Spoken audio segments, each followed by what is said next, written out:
I'm going to shift gears back to basics in a way. Many people are attracted to Zen practice, in particular, in the beginning, because they hear about a thing called enlightenment or realization.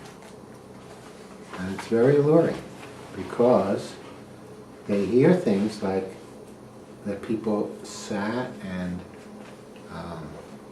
practiced, and then something will happen, like a pebble hits the wall. And the sound of that pebble, after that, they achieve enlightenment. And that's very important. Without that, the practice only has so much depth. So I want to talk about that a little.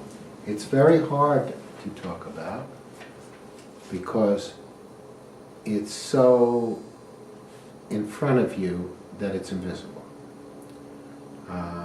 is one way to say it. It reminds me of a favorite story of mine, which I may have told you before.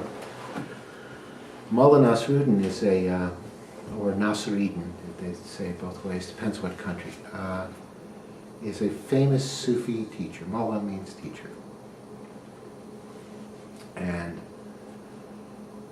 at a certain point, Mullah, or the Mullah, it would be the Mullah, the teacher, was smuggling things across the border, a honorable profession in countries that are near each other and often at war, and a lucrative one.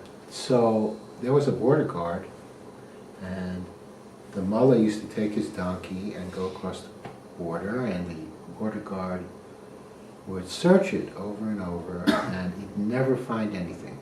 And he was totally baffled at how the Mullah was, like smuggling everything across the border.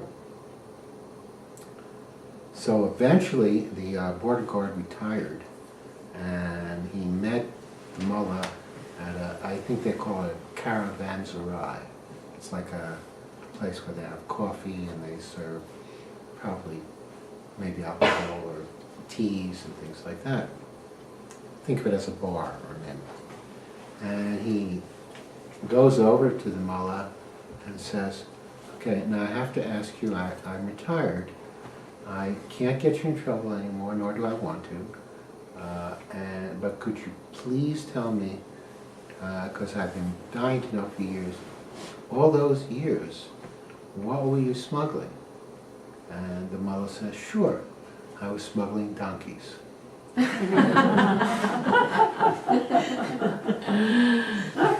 And that is what realization or enlightenment is like.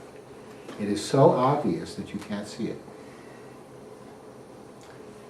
Now we talk about the practice being to forget the self. Realization happens when a person forgets the self. Realization for long enough. Realization happens when, now, forget the self. It doesn't mean like you left the self somewhere and you can't find it, like you put it in a drawer or something, or it disappeared permanently and you'll never get it back, because there really is no such thing as the self. We think of the self as a person in our head or something, running around quickly with high-top sneakers on, something like that.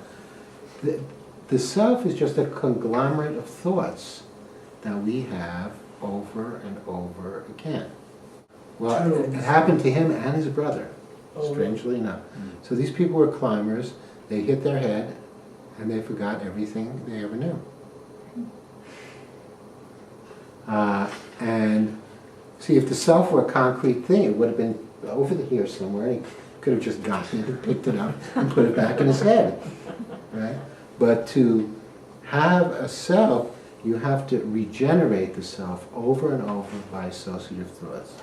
You get up and without even knowing it, you say, my name is Liz, I'm 40 years old, I have this color hair, my job is this, my boyfriend, my husband is this, my children. Over and over, they are only thoughts. Because of that, you can drop those thoughts. When you drop those thoughts, there's only one thing left. And that thing is everything. And you are that.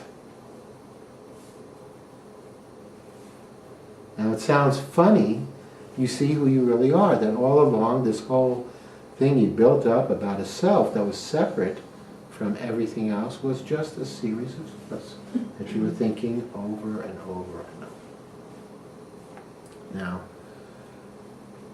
this, obviously this experience, when deep enough and cultivated, changes your point of view about life a lot. It's not contrary to and supports any spiritual or religious belief. It's not different than, in fact, it deepens it. People who come from another tradition other than Zen and who have had this experience have all reported that it really deepened their existing faith. They really got to see deeper into what it meant. So that is our practice, to forget the self. Now, some of what we do here that I want to clarify, and then we'll go back to the things, is there are certain things about the self that are really embedded, like being right. Okay? And many things, gender is often very deeply embedded, age. Yet, there are just thoughts. And so part of the process here is prying loose some of the, and I try to do it on an individual basis, where some of you are stuck as such. What you're stuck to is the self. That's what stuck is. You're stuck to the self. You're stuck to your story. You're stuck to the idea of who you are. And we all have our idea about how that drama is going to end. Like, when I'm totally loved, that's going to be it, and I'm going to be happy, and that's going to be it. That's not true. You're just going to make a more wholesome self, maybe. And that's okay, too. Because I want each and every one of you, as we practice, to have a taste of this experience. That's really important to me. And for those of you who are really interested, we'll cultivate it deeply. It will change your life a lot. It'll change your death a lot, too. But, I forgot where I was. When that happens, don't be scared of it. You don't lose yourself and it never comes back. It's like a window opens and you see something you've never seen before. It's very important. And then yourself comes back and grabs it. Now, as you work with that and cultivate it more through the years, what happens is, because you know that yourself more and more, you become aware that the self is not real, you become much more fluid and flexible in how you can be. You're not stuck, because, like, if you have to be a certain way, like,